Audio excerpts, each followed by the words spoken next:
Hey guys, Taki here. We finally have a new handheld to look at that isn't a PC handheld. This is the RGB10MAX3 Pro. It's kind of a mouthful, but it's one of the most powerful handhelds that this company makes. It's also not that expensive. In this first impressions video, we're going to look at some Android emulation before switching over to Linux. But before we do that, let's start by going over the specs and the pricing of this device. The Max 3 Pro comes with an Amlogic A311D processor. This has a 6-core CPU with 2 Cortex A53 cores clocked at 1.8 GHz and 4 Cortex A73 cores clocked at 2.2 GHz. Our GPU is a Mali G52 MP4 at 800 MHz, and it comes with OpenGL ES 3.2 support for Linux and Android, but the special thing about this entire device is the fact that it also has at least Vulkan 1.0 support in Linux, which is not common at all. When we look at GameCube performance on this device, we will be taking advantage of that support.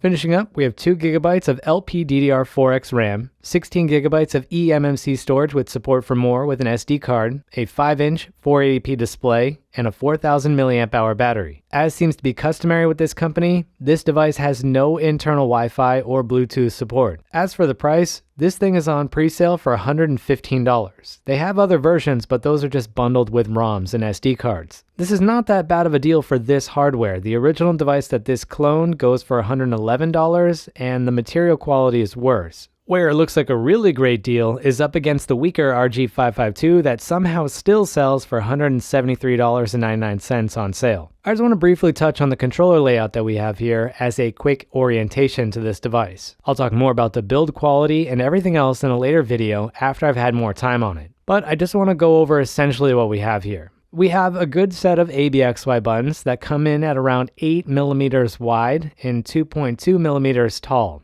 These are conductive rubber buttons, and they do not go flush with the surface when we press them down. The D-pad is also a decent size at around 22 mm, and surprisingly, this guy is pretty decent. It can pivot and it doesn't bottom out in any direction. We'll do some more testing later on, but this seems good so far. Towards the bottom, we have a set of recessed analog sticks that look like they came straight out of an Anbernic product, which is kind of normal for the entire RGB line. However, the front-firing speakers on the bottom are nice to see. We'll do more audio testing in a later video. Under the screen, we have a strange arrangement of buttons that appears to come straight from the Odroid Go Advance. We have F1, F2, volume buttons, start and select, or sell and sta. There are no buttons on either end of the device, and there's nothing on the bottom. On the top half, we have a set of inline shoulder buttons. One good thing that we have here is an HDMI port, but I haven't had a chance to test it yet, and I'm not sure that it will work in any of the operating systems that we're going to look at in this video. Towards the center, we have 2 USB ports. We have a charging port and an OTG port. The charging speeds on this thing are kind of abhorrent. It's one of the things that I noticed right away. This thing is going to take a super long time to charge, and there's no way around it. The device that this cloned also has slow charging speeds, so it kind of sucks that they didn't do anything to improve it. Dead center, we have a headphone jack, and over to the side of that, we have an SD card slot. This is going to hold your ROMs. The device itself has internal storage, and we'll go over the flashing process later on. That leaves us with the power button over here on the side, and that does have the ability to put this device to sleep. Alright, as you can see, I'm playing Final Fantasy X, and this processor is actually powerful enough to play some PS2 games. Not a whole lot, but definitely a lot more than the RG552. Interesting little tidbit, the developer that created this emulator actually developed it using the processor that this one is based on. So some games will be able to boot because this was the hardware that the emulator was designed with. But we're just going to back out of the game real quick, and I'm going to show off what we're working with right now. I'm in Lineage, which was created for the Odroid Go Ultra, and it's not really suitable for everyday use. Partially because we don't have a touchscreen on this, but a lot of the buttons on here don't work correctly. If we go into the gamepad tester, a lot of the stuff is wonky, and one of the joysticks will send a small amount of continuous input that will make mapping controls a nightmare in some emulators. But now I'm kind of stuck in here, so this gets to the whole point where you really need to use a mouse to be able to navigate this operating system without having a touchscreen. I really wanted to benchmark this thing, but I haven't been able to get a single adapter that I own to give this Wi-Fi or Ethernet. This device doesn't have any Wi-Fi, and it's kind of crappy, to be honest, for a device that is this expensive to not have Wi-Fi. You can get away with trying to save a couple of bucks on your cost by omitting it with a cheaper device, but it's a huge waste to not have it on something that is this powerful. It can do a lot of stuff. It can do streaming, mobile gaming, everything, and doing it with a dongle on the top is not great, and no one's going to convince me otherwise. It just looks kind of stupid. You can do it, but it doesn't look good. But yeah,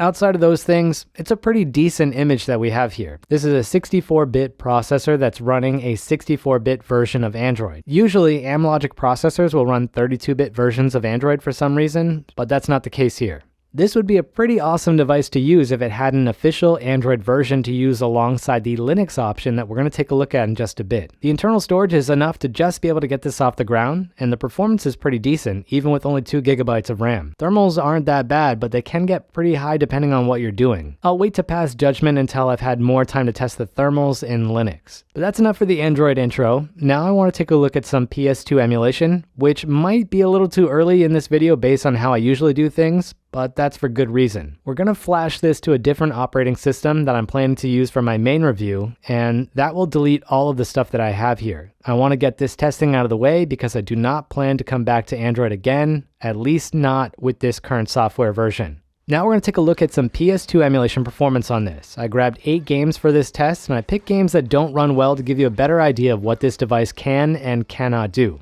Let's get started.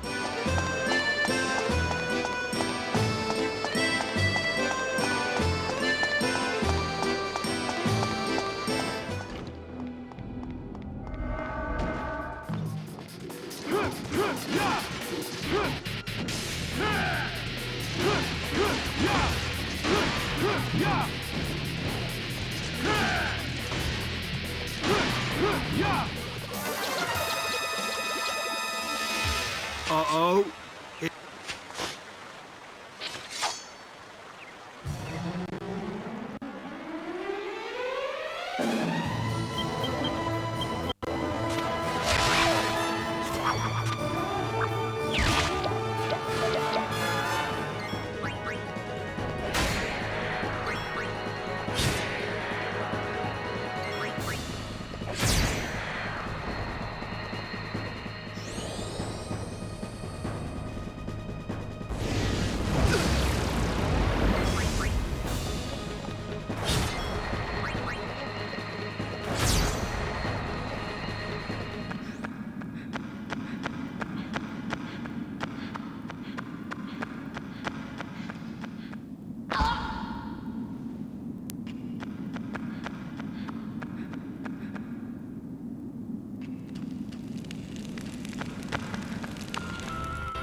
Now it's time to flash this device, and I want to go through the process. First, we need to turn off the device, and then we need to reboot it holding down R2 and L2. After we do that, the device will reboot into a mode that will allow you to flash the eMMC with a standard application that you'd use to flash an SD card. It's super user-friendly, and I love it. Once we do that, we need to head over to the GitHub page and scroll down until we find the image that says it was made for this platform. After we have that, I'm just going to go over and open up Rufus, which will show our 16 gigabytes of internal storage as a boot drive. All we need to do now is select that image that we downloaded, and it will flash the device. This entire process is super user-friendly. The flashing process is now done. I'm just going to grab my SD card from my Arcade 2023 and put it into this device. Now that I have this ready to go with my ROMs from my Arcade 2023, I can test the D-pad. Based on this quick test with this game, I would say the D-pad is pretty good. I can do all of the combos that I usually try without any issues. The ABXY buttons also feel great to use. But I am noticing that the screen is a little dark, so now it's time to go into the system settings and pump this up to 100%.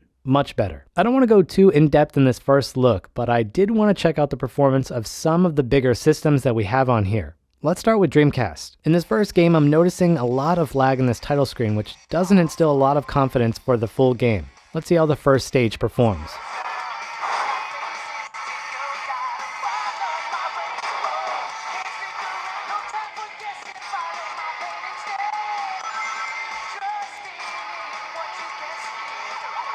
Okay, so that doesn't seem that bad, but I think the processor should be able to play this game without any issues. The CPU and GPU are both decent, so let's head out and check the settings. We are using the standalone version of Flycast, which should give us the best performance, so I don't want to mess with that one just yet. Inside the CPU governor options, I'm going to change that to performance and try the game again. Now the menu seems much better. Oh, this is way better.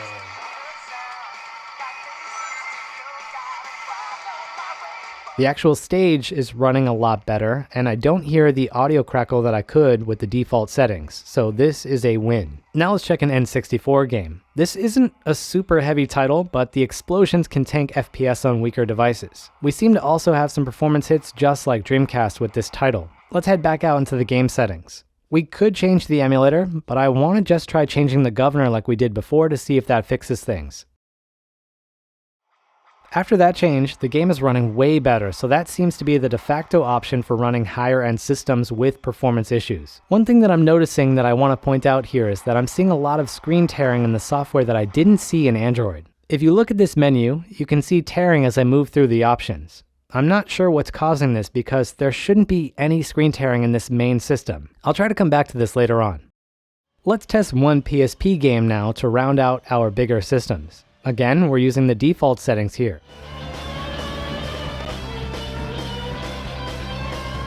Keep passing cars. Let's start. The game isn't running that bad, but I do hear a lot of audio crackling. Let's try to change the governor again to see if that changes things. Keep passing cars. It's not easy to tell like it was for the other systems, but it does appear to be better than it was before. I think I'm going to manually set the governor to performance for all systems above like Super Nintendo, so I don't have to worry about this again in the future. I was going to round out this video with some Super Nintendo footage, but I also am seeing some screen tearing as I run back and forth here. Let's switch over to something that is super light so it's easier to test.